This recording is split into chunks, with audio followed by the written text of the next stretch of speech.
And joining us on News Across Nigeria for a professional perspective on sickle cell in the country and how it's being treated is the National Director of the Sickle Cell Foundation, a public health physician, Dr. Akinsete. Thank you for coming on the program. Thank you so much for having me. Do you think we're playing catch-up with the rest of the world as far as the treatment of sickle cell is concerned? Or we are plugging the right holes? I think we should own it because we have the highest burden of sickle cell in the world. If you can wrap your mind around this figure, 150,000 babies are born every year in Nigeria with sickle cell anemia. That's a huge number. I think it's compared with 3,000 in the UK and something a little higher than that in America.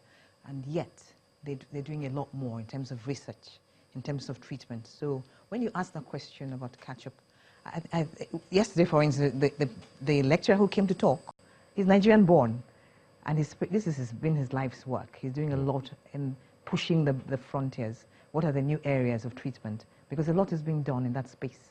Here in Nigeria, all we're doing is giving our children folic acid daily and proguanil to prevent malaria. That's the most we can do, and we teach them to take water every day and all that. Hydroxyurea is a newer drug. It's a little expensive, but it's affordable to a vast majority of Nigerians. However, those who can't afford it will tell you, doctor, I would rather have my children have food than buy medication. So we at our foundation, we provide them with free medication, but we actually go cap in hand asking for money to buy these medicines. Why are we, sorry to interrupt you, why are we having that large number of children still born with sickle cell disease in the country? That's a good question. It's our population, really. This condition, sickle cell disorder, is hereditary.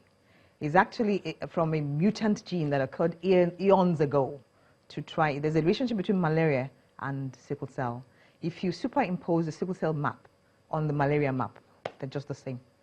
So it's across the malaria belt. That is where you find sickle cell. So that would be in the tropics, most of West Africa, East Africa, and across to the Asian continent. But Nigeria has the highest number. But remember, that's because of our population drives it. The percentage is the same across the countries in this belt, but because of our numbers, ours is the highest. Isn't awareness being then awareness is there, and then we have the pool of those who carry the gene, who have the trait. That is, we call ourselves carriers. I'm a carrier.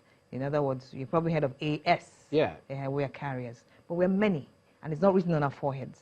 So that pool is there, and the potential to have children who have S and S together, coming together is there. So it's not an awareness is not being created.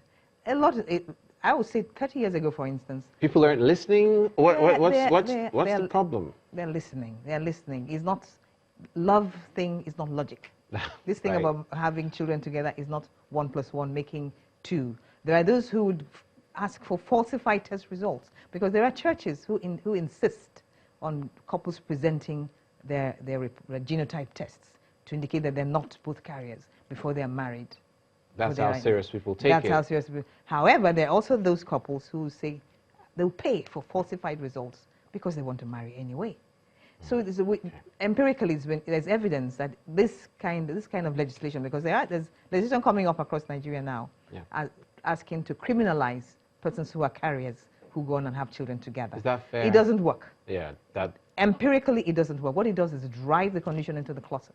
People hide it. People go around and get falsified test reports just because they want to have children together. The important thing to do is access genetic counseling. And what is genetic counseling? It's providing all the information you need.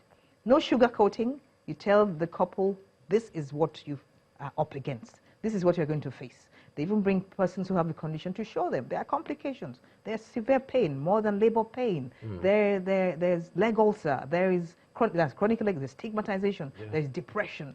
So they tell them everything. So they're able to make informed decision.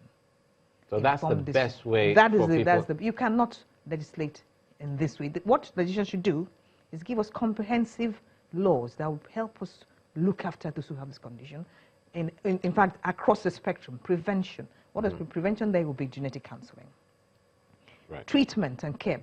And also, let's have children get free treatment under the age of 5. Because of those 150,000 children, babies that are born every year, 100,000 do not live to the age of 5. That's and what kills them is infections. But if they're diagnosed quickly, we'll talk about newborn screening. So the legislation should talk about newborn screening. All children who are born in Nigeria should be screened for sickle cell, because you can't tell clinically at birth if a child has sickle cell. You have to wait for about 6-7 months before you can do that test. Can do the test. But in the UK, in America, where they have a lot less sickle cell than we have, they do newborn screening. So they're able to institute early treatment, vaccinations, immunizations, antibiotics that prevent those infections that kill them. And once they hit that milestone of 5 years, they do well. We hope the next time you take care of is puberty and so on. We hope that's nipped in the bud in the best way possible. We are trying to, that's why we're creating awareness. Today is World Sickle Cell Day, and we're pushing everyone to know about it, the general public and also government and all other actors. Thank you so much, Dr. Annette Akinsete, Public Health Physician and National Director of the Sickle Cell Foundation. Thank you for coming.